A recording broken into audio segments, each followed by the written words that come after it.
যারা বলেছিল কোরআনে সন্দেহ আছে, কোরআনে ভুল আছে, যারা কোরআনের সন্দেহগুলি বের করার চেষ্টা করেছিল, যারা কোরআনের ভুলগুলি ধরার চেষ্টা করেছিল, এক সময় দেখা গেল কোরআনের সন্দেহ আর ভুলগুলি বের করতে করতে যারা ভুল খুঁজতে গিয়েছিল, কোরআনের খুঁজতে গিয়ে ভুল খুঁজে পেল, নিজেদের জীবনের ভুল খুঁজে পেল। কোরআনের ভুল ধরতে গিয়ে তারা বলল আমরা তো ভুলের ভিতরে আছি, কোরআন সঠিক।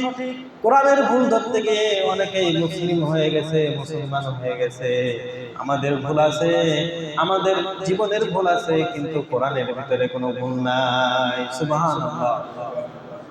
এই জন্য আল্লাহ বলেন যালিকাল কিতাবু লা রাইবা ফীহি হুদাল লিল মুত্তাকিন। আল্লাহ তাআলা বলেন যালিকাল কিতাবু লা রাইবা ফীহি, এটা এমন কিতাব যার ভিতরে কোনো সন্দেহ নেই, সন্দেহের লেশ মাত্র নেই। আর এই কোরআনটা কি হবে? হুদাল লিল মুত্তাকিন, মুত্তাকিদের জন্য হবে পথ প্রদর্শক। অর্থাৎ মুত্তাকি বান্দারা এই কোরআন পড়বে, কোরআন যেইভাবে বলে সেই অনুযায়ী তাদের জীবনকে পরিচালিত করবে। কোরআন তাদের এমন একটা রাস্তা বলে যাবে, মুত্তাকি ব্যক্তিরা কোরআনের বাতলানো বলে দেওয়া রাস্তায় চলবে। চলতে চলতে মুত্তাকির বান্দা মরণ চলে আসতে দেরি হবে, কিন্তু জান্নাতে যেতে দেরি হবে না। সুবহানাল্লাহ। হুদাল লিল মুত্তাকিন, আল্লাহ তাআলা বলেছেন এই কোরআন হলো মুত্তাকিদের জন্য পথ প্রদর্শক, সঠিক পথ, জান্নাতের পথ দেখিয়ে দেবে। কাদের জন্য? মুত্তাকিদের জন্য। মুত্তাকি কারা? আমি যেখানেই থাকি না কেন, যে অবস্থায় থাকি না কেন, সব সময় আল্লাহকে ভয় করা। আমরা একজন মানুষকে যেভাবে ভয় পাই, আমরা একজন মানুষকে যেভাবে ভয় পাই, ঠিক তার থেকেও বেশি আল্লাহর হুজুরকে সব সময় নিজের ভিতরে ধারণ করা, যে আমি যেখানেই থাকি আল্লাহ পাক রব্বুল আলামিন আমার সাথে আছে। আল্লাহ পাক রব্বুল আলামিন বলেন আহুয়া মাকুম আইনামা কুনতুম, বান্দা তোমরা যেখানেই থাকো না কেন আমি আল্লাহ পাক রব্বুল আলামিন তোমাদের সাথে আছি। সুবহানাল্লাহ। আমরা যেখানেই থাকি আল্লাহ আমাদের সাথে আছেন। আল্লাহ তাআলা আরো বলেন ওয়াহুয়া আকরাবু ইলাইহি মিন হাবলিল ওয়ারিদ, মানুষের ঘাড়ের সাহারক তার যত নিকটবর্তী, আল্লাহ পাক রব্বুল আলামিন বান্দার তার থেকে আরো বেশি নিকটে থাকে। আল্লাহ তার থেকে আরো বেশি নিকটে থাকে। হুয়াল আউয়ালু ওয়াল আখিরু ওয়াল যাহিরু ওয়াল বাতিন ওয়া হুয়া বিকুল্লি শাইইন আলীম। তিনি শুরুতে ছিলেন, তিনি শেষে থাকবেন, এবং সব সময় তিনি আছেন। মানুষ যা কিছু করে, যা কিছু বলে, সব সম্পর্কে জানেন আল্লাহ পাক রব্বুল আলামিন, সব সম্পর্কে খবর রাখেন। মুত্তাকি কে? মুত্তাকি আল্লাহ তাআলা কাকে বেশি পছন্দ করে, আল্লাহর কাছে কে বেশি সম্মানী? আমরা যদি এক কথাই বলি, আমরা বলবো মুত্তাকি ব্যক্তি আল্লাহর কাছে সবচেয়ে বেশি মর্যাদাশীল। কিভাবে? আমরা বলি যার সম্পদ আছে, যার টাকা পয়সা আছে, যার ক্ষমতা আছে, সে হলো সবথেকে দামি। সবাই মনে করে যে আমার সম্পদ আছে, সবাই আমাকে মানে, সবাই আমাকে চেনে, আমার কথা অনুযায়ী সবাই চলে, আমি হলো আল্লাহর কাছে দামি। না, এটা দামি হওয়ার কোনো সংজ্ঞা নয়। দামি হওয়ার সংজ্ঞা দিয়েছেন আল্লাহ পাক রব্বুল আলামিন সূরাতুল হুজরাতে।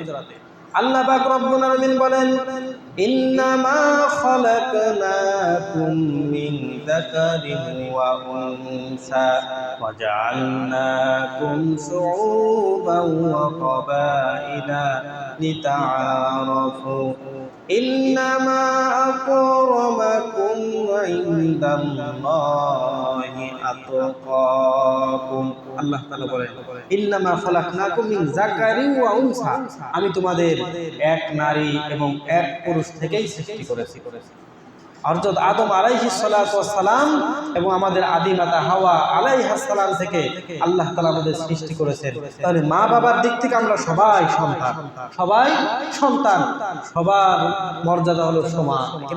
এরপর আল্লাহ তাআলা বলেন ওয়াজআলনাকুম শুউবান ওয়া ক্বাবাইলা লিতাআরাফু। একটা যদি প্রশ্ন করি, আল্লাহ তারতম্য তো নেই, একই পিতা মাতার সন্তান আমরা, তাহলে আমরা যে বিভিন্ন গোত্র, এক গোত্র আরেক গোত্রের উপরে দামি, কুরাইশ বংশ অন্য গোত্র থেকে দামি, এরপরে সর্দার বংশ বেশি দামি, চৌধুরী বংশ বেশি দামি, শেখ বংশ বেশি দামি, তরফদার বংশ বেশি দামি, মন্ডল বংশ বেশি দামি, বিভিন্ন বংশ আছে, তারা সবাই বলে আমরা অমুক বংশের, তার মানে নিজেদের দাম একটু বাড়ায়, মনে করে যে এই বংশের কথা বললে একটু দাম বাড়বে। আল্লাহ তাআলাকে যদি আমরা বলি আল্লাহ তোদের বংশগতভাবে যে একটা তারতম্য আছে, এটা কিসের জন্য?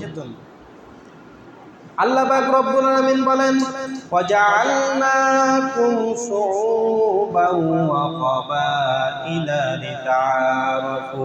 তোমাদের বিভিন্ন জাতি, বিভিন্ন গোত্রে, বিভিন্ন বংশে আল্লাহ তাআলা আমি তোমাদেরকে ভাগ করেছি লিতাআরাফু, পরিচয় পাওয়ার জন্য, শুধু পরিচয় লাভের জন্য, যে এই ব্যক্তিগুলো ওই গোষ্ঠীর, এই ব্যক্তিগুলো ওই গোষ্ঠীর, আমার নাম এই, আরেকজনের নাম এই, বিভিন্ন নাম দ্বারা, বিভিন্ন বংশের দ্বারা আল্লাহ তাআলা মানুষের পরিচয় নির্ধারণ করেছেন। আর যদি বংশ আলাদা না হতো, মানুষের নাম যদি আলাদা না হতো, সব মানুষের একই নাম থাকতো, একই বংশের হতো, তাহলে মানুষকে চেনা খুব দুষ্কর হয়ে যেত। তো মানুষ বংশে বংশে ভাগ হয়েছে, নাম ভিন্ন হয়েছে, মানুষের বিভিন্ন শ্রেণী ভাগ হয়েছে, এজন্য মানুষকে চেনা সহজ হয়। এই চেনার জন্য হয়তো এই বংশের ভাগ, মর্যাদার জন্য নয়। মর্যাদা কিসে?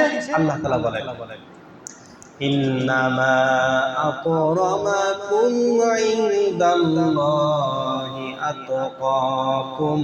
তোমাদের ভিতরে আল্লাহ পাক রব্বুল আলামিনের কাছে সবথেকে বেশি সম্মানী, সবথেকে বেশি মর্যাদাশীল ব্যক্তি ওই ব্যক্তি যে ব্যক্তি আল্লাহকে ভয় পায়। যে মুআয ইবনে জাবাল গভর্নর হিসাবে দায়িত্ব পাওয়ার পর মুআয ইবনে জাবাল ফিরে এসে আমি নবীর সাথে আর সাক্ষাৎ হবে না, আমি নবী দুনিয়া থেকে বিদায় হয়ে চলে যাব, মুআয ইবনে জাবাল আমাকে পাবে না। তাহলে বোঝা গেল নবীজির শেষ নসিহত করেছে মুআয ইবনে জাবাল রাদিয়াল্লাহু তাআলা আনহুকে। মানে মুআয ইবনে জাবাল রাদিয়াল্লাহু তাআলা আনহু নসিহতটা নবীজির কাছ থেকে সর্বশেষ নসিহত। কি নসিহত ছিল? তিনটা গুরুত্বপূর্ণ নসিহত ছিল। তার মধ্যে এক নম্বর যে নসিহতটা ছিল, নবীজি মুআয ইবনে জাবাল রাদিয়াল্লাহু তাআলা নসিহত করেছে, ইয়া মুআয ইবনে জাবাল ইত্তাকিল্লাহ হাইসুমা কুনতা। হে মুআয ইবনে জাবাল, তুমি যেখানেই থাকো না কেন আল্লাহকে ভয় করো, তুমি আল্লাহকে ভয় করো। আল্লাহু হাজিরিন, আল্লাহ তো উপস্থিত, আল্লাহু নাজিরিন, আল্লাহ তো আমাকে দেখছে, আল্লাহু মাই, আল্লাহ আমার সাথেই আছে, আল্লাহু শাহিদিন, আল্লাহ প্রত্যক্ষ করতেছে সব বিষয়, আমি যা করি আমার দেখছেন, আমার কাজ শুনছেন, আমার কাজ সব কিছু ভালোভাবে লক্ষ্য রাখছেন, আলোতেও যেভাবে দেখছেন, আধারেও সেভাবে দেখছেন, আস্তে বললে যেভাবে শুনছেন, জোরে বললেও সেভাবে শুনছেন, অন্তরে কি কল্পনা করছি তাও জানছেন, আল্লাহ তাআলা সব খবর রাখছেন। এই সমস্ত বিষয়কে সামনে রেখে আল্লাহকে ভয় করে আল্লাহর নিষিদ্ধ বিষয় থেকে বেঁচে থাকা, যে সমস্ত কাজ গুনাহের কাজ আল্লাহ তাআলা নিষেধ করেছেন, ওই কাজ থেকে আল্লাহর ভয় করে আল্লাহকে হাজির নাজির জেনে সেই গুনার কাজ থেকে যে বেশি বেশি থাকতে পারবে, সেই হলো মুত্তাকি, সেই হলো পরহেজগার, আল্লাহর কাছে তার সবথেকে বেশি দামি। আর আল্লাহ পাক রব্বুল আলামিন বলেছেন ইন্নাল্লাহা ইউহিব্বুল মুত্তাকিন, এই মুত্তাকি বান্দাদেরকে আমি আল্লাহ পাক রব্বুল আলামিন ভালোবাসি। তাহলে ভালোবাসা পাওয়ার একটা মাধ্যম হলো মুত্তাকি হওয়া। যে ব্যক্তি আল্লাহর হুকুম বেশি মানবে, আল্লাহকে ভয় বেশি করবে, আল্লাহর হুকুমগুলো মানবে এবং গুনাহের কাজ থেকে যারা বেঁচে থাকবে, আল্লাহ পাক রব্বুল আলামিন তাদেরকে ভালোবাসবে।